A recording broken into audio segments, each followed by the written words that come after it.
Success by Shikha my official YouTube channel और मैं हूँ शिखा। और आज हम लोग 30 अगस्त के कुछ इम्पोर्टेंट करंट अफेयर्स देखने वाले हैं। और कल का एक मैंने वीडियो डाला है बैंकिंग अवेयरनेस के बारे में। थोड़ा सा वीडियो का क्वालिटी जो है खराब है, लेकिन कंटेंट अच्छा है। इसके बाद में इस चीज का ध्यान रखूंगी। और पहले हम लोग 2-4 क्वेश्चन रिवाइज करते हैं, फिर हम लोग 30 अगस्त का सारा जो है जितना भी क्वेश्चन है, जितना भी इम्पोर्टेंट क्वेश्चन है सारा हम लोग कवर करेंगे। तो पहले हम लोग रिवीजन में 2-4 क्वेश्चन देखते हैं। जैसे कि आपने सुना होगा कि अभी जो अफगानिस्तान में इतना तबाही मचा, पूरा तालिबान जो है वहां पे कब्जा कर लिया अफगानिस्तान पे, तो इंडिया के भी बहुत सारे लोग वहां पे मौजूद थे। तो उनको वहां से भारत लाने के लिए बहुत को तो लाया भी गया, लेकिन अभी भी जो लोग वहां फंसे हुए हैं उनके लिए हमारे गवर्नमेंट के द्वारा एक मिशन लॉन्च किया गया है। उस मिशन का नाम क्या है? तो उस मिशन का नाम है ऑपरेशन देवी शक्ति। अब हम लोग दूसरा क्वेश्चन देखते हैं। तो हमारा दूसरा क्वेश्चन है कि अभी जो है 60 वैश्विक शहरों की एक सूची तैयार की गई है। और किस लिए ये तैयार की गई है कि इसमें देखेंगे कि सबसे सुरक्षित शहरों में किसका टॉप पे स्थान है। तो सबसे सुरक्षित शहरों में डेनमार्क की राजधानी कोपेनहेगन जो है वो पहले नंबर पे है। और सबसे बॉटम में किसका स्थान आया है? तो सबसे बॉटम में यांगून का स्थान आया है। अगर हमारे भारत में पूछे कि दिल्ली का रैंक कितना है, तो दिल्ली जो है वो 48 रैंक में है। अब देखते हैं कि अभी जो है आईसीआईसी के चेयरमैन नियुक्त हुए हैं। इनका नाम है संदीप बख्शी। तो इससे पहले अगर आपसे पूछे कि आईसीआईसी के चेयरमैन कौन थे, तो इसके पहले भी संदीप बख्शी ही थे। अब उनको फिर से आईसीआईसी का चेयरमैन नियुक्त किया गया है। और फिर इतना हो गया रिवीजन। उसके बाद हम लोग देखेंगे आज का क्वेश्चन। तो आज के क्वेश्चन में भी बहुत इंपॉर्टेंट क्वेश्चन है। अभी हम इसमें पढ़ेंगे कि खेल दिवस जो है वो कब मनाया जाता है और किसके जन्म दिवस के अवसर पे ये खेल दिवस मनाया जाता है।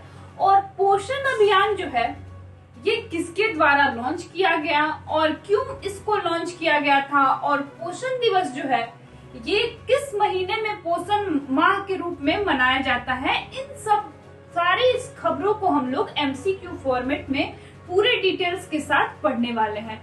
तो चलिए फिर क्लास स्टार्ट करते हैं ना। पहला क्वेश्चन हम लोग स्टार्ट करते हैं। तो हमारा पहला क्वेश्चन है कि महिला अधिकारिता पर G20 मंत्री स्तरीय सम्मेलन इटली में आयोजित किया गया। तो भारत की ओर से इस बैठक को किसने संबोधित किया? तो हमारा पहला ऑप्शन है नरेंद्र मोदी, दूसरा है पीयूष गोयल, तीसरा है राजनाथ सिंह और चौथा है स्मृति ईरानी। तो महिला अधिकारिता पर G20 मंत्री स्तरीय सम्मेलन में जो बैठक की मेजबानी ये स्मृति ईरानी के द्वारा किया गया। और अगर इसमें से आपसे 2-3 क्वेश्चन पूछ सकता है। एक तो इसमें बैठक की मेजबानी कौन कर रहा है, तो स्मृति ईरानी होगी। उसके बाद होगा कि महिला अधिकारिता G20 मंत्री स्तरीय सम्मेलन का आयोजन कहाँ किया गया। तो यहाँ पे आपका आंसर हो जाएगा कि ये इटली में किया गया। और इसके पीछे मोटो क्या है? तो इसका मोटो है कि सभी क्षेत्रों में महिलाओं और लड़कियों की समानता और विकास के लक्ष्यों को बढ़ाने के लिए साझा उद्देश्यों और जिम्मेदारियों को स्वीकार किया गया। तो अब देखते हैं कि हमारा नेक्स्ट क्वेश्चन क्या है। तो हमारा अगला क्वेश्चन है कि चीन, पाकिस्तान, मंगोलिया और थाईलैंड देश के सशस्त्र बल साझा भाग्य 2021 नामक एक बहुराष्ट्रीय अभ्यास में भाग लेंगे। यह अभ्यास किस देश में आयोजित किया गया? तो हमारा पहला जो ऑप्शन है वो है भारत, दूसरा है चीन, तीसरा है पाकिस्तान और चौथा है मंगोलिया। तो ये जो है चीन, पाकिस्तान, मंगोलिया और थाईलैंड में जो है थाईलैंड देश भाग्य 2021 नामक एक बहुराष्ट्रीय अभ्यास में भाग लेंगे। ये जो अभ्यास चीन में आयोजित किया जा रहा है। अब अगर आपसे पूछे कि चीन की राजधानी कहाँ है, तो चीन की राजधानी है बीजिंग। और करेंसी क्या है वहाँ की? तो करेंसी है युआन। और एक और करेंसी वहाँ चलती है वो है रेनमिनबी। और पाकिस्तान की राजधानी कहाँ है? तो पाकिस्तान की राजधानी है इस्लामाबाद और करेंसी यहाँ पे चलता है रुपया। और मंगोलिया की राजधानी कहाँ है? तो मंगोलिया की राजधानी है उलान बटोर और करेंसी यहाँ पे चलती है तुगरिक। और थाईलैंड की राजधानी कहाँ है? तो थाईलैंड की राजधानी है बैंकॉक और करेंसी यहाँ पे चलती है बाहत।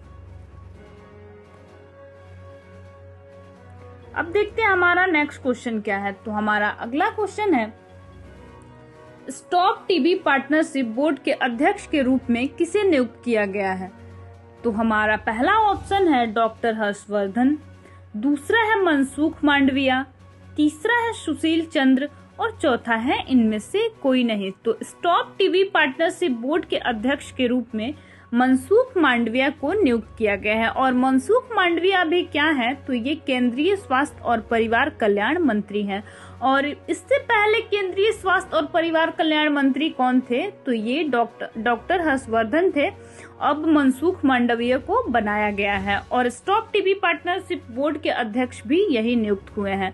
अगर आपसे क्वेश्चन में पूछे कि भारत का लक्ष्य कब तक है टीबी को भारत मुक्त बनाने का, तो 2025 तक इसका लक्ष्य रखा गया है। और संयुक्त राष्ट्र का लक्ष्य कब तक है? तो 2030 तक संयुक्त राष्ट्र द्वारा ये लक्ष्य रखा गया है कि टीबी को पूरे स्तर पे खत्म किया जाएगा। अब देखते हैं कि हमारा नेक्स्ट क्वेश्चन क्या है। तो हमारा अगला क्वेश्चन है कि SVEEP में V का मतलब क्या है? तो हमारा पहला जो ऑप्शन है वो है वोटर्स, दूसरा है वोट, तीसरा है वोल्ट और चौथा है इनमें से कोई नहीं। तो V का मतलब यहाँ पे है वोटर्स। और इसका फुल फॉर्म क्या होगा? तो इसका फुल फॉर्म होता है systematic voters education and electoral participation. और ये किस लिए, इसका मतलब ये किस चीज के लिए रखा गया है इसको, और स्वीप बनाने के पीछे मोटो क्या है? तो इसके पीछे का मोटो जो है वो है कि भविष्य के चुनाव के लिए एक व्यापक रणनीति तैयार करना। अगर आपसे पूछे कि मुख्य चुनाव आयुक्त कौन है, तो उनका नाम है सुशील चंद्रा। और चुनाव आयुक्त का क्या नाम है? तो चुनाव आयुक्त जो है उनका नाम है राजीव कुमार। अब देखते हैं कि हमारा नेक्स्ट क्वेश्चन क्या है। तो हमारा अगला क्वेश्चन है कि पोषण अभियान माह किस महीने में मनाया जाता है? तो हमारा पहला जो ऑप्शन है वो है अगस्त, दूसरा है अक्टूबर, तीसरा है सितंबर और चौथा है इनमें से कोई नहीं। तो पोषण माह जो है ये सितंबर महीने में मनाया जाता है। और इसका फुल फॉर्म क्या होता है? तो इसका फुल फॉर्म होता है PM overarching scheme for holistic nourishment. और ये किसके लिए मनाया जाता है? तो ये महिला एवं बाल विकास मंत्रालय इसके द्वारा इसको मनाया जाता है। और इसके पीछे का मोटो ये है कि बच्चों, किशोरियों, गर्भवती महिलाओं और स्तनपान कराने वाली महिलाओं के लिए पोषण संबंधी सुधार के लिए सरकार का ये कार्यक्रम है। अब देखते हैं हमारा नेक्स्ट क्वेश्चन क्या है। तो हमारा अगला क्वेश्चन है कि राष्ट्रीय खेल दिवस कब मनाया जाता है? तो हमारा पहला ऑप्शन है 30 अगस्त, दूसरा है 23 अगस्त, तीसरा है 29 अगस्त और चौथा है 28 अगस्त। तो राष्ट्रीय खेल दिवस जो है ये आपका 29 अगस्त को मनाया जाता है। और ये दिन भारतीय खिलाड़ी के दिग्गज जो थे उनका नाम है मेजर ध्यानचंद्र की जयंती के उपलक्ष्य में मनाया जाता है। और मेजर ध्यानचंद्र को हॉकी का जादूगर भी बोला जाता है। और क्यों बोला जाता है? क्योंकि 1928, 1932 और 1936 ग्रीष्मकालीन ओलंपिक जीत के लिए भारत को ओलंपिक स्वर्ण पदक की पहली जो है हैट्रिक पूरी करने में इनका बहुत बड़ा योगदान रहा है। अब देखते हैं हमारा नेक्स्ट क्वेश्चन क्या है। तो हमारा अगला क्वेश्चन है कि 29 अगस्त 2021 को टोक्यो पैरालंपिक खेलों में टेबल टेनिस में किसने रजत पदक जीता है? तो हमारा पहला ऑप्शन है राजीव कुमार, दूसरा है भाविना पटेल, तीसरा है दीपिका कुमारी और चौथा है इनमें से कोई नहीं। तो टोक्यो पैरालंपिक खेलों में टेबल टेनिस में जिन्होंने रजत पदक जीता है उनका नाम है भाविना पटेल।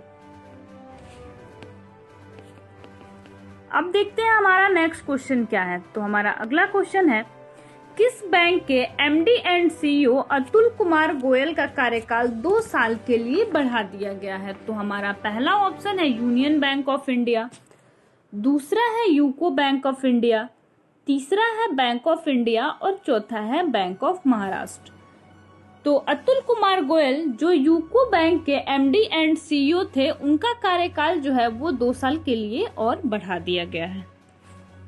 अब देखते हैं हमारा नेक्स्ट क्वेश्चन क्या है। तो हमारा अगला क्वेश्चन है कि address book a publishing memoir in the time of Covid किसके द्वारा लिखी गई पुस्तक है। तो हमारा पहला जो ऑप्शन है वो है बोरिया मजुमदार, दूसरा है कुशान सरकार, तीसरा है रितु मेनन और चौथा है इनमें से कोई नहीं। तो एड्रेस बुक जो है ये रितु मेनन के द्वारा लिखी गई पुस्तक है। अगर आपसे पूछे कि बोरिया मजुमदार और कुशान सरकार के द्वारा लिखी गई पुस्तक कौन सी है, तो ये दोनों मिलकर एक पुस्तक लिखे हैं जिसका नाम है मिशन डोमिनेशन। और एक पुस्तक और भी अभी न्यूज में था, केजे अल्फोंस के द्वारा लिखी गई जो पुस्तक है उसका नाम है एक्सेलरेटिंग इंडिया। अब देखते हैं हमारा नेक्स्ट क्वेश्चन क्या है। तो हमारा अगला क्वेश्चन है कि मेरा वतन मेरा चमन मुशायरा अल्पसंख्यक मंत्रालय ने भारत की स्वतंत्रता के 75वें वर्ष के अमृत महोत्सव के हिस्से के रूप में कहाँ आयोजित किया। इस आयोजन में बहुत सारे कवि मुशायरा सारे लोग यहाँ पे मौजूद थे और इसको कराया गया। तो इसको किस शहर में कराया गया। तो हमारा पहला ऑप्शन है महाराष्ट्र, दूसरा है पुणे, तीसरा है दिल्ली और चौथा है लखनऊ। तो इसका आयोजन जो है ये दिल्ली में किया गया। आज के लिए इतना ही। और कैसा लगा ये मेरा क्लास आप लोग कमेंट बॉक्स में जरूर बताइएगा। अगर क्लास अच्छा लगे तो फिर चैनल को लाइक शेयर सब्सक्राइब जरूर कीजिएगा। Thank you.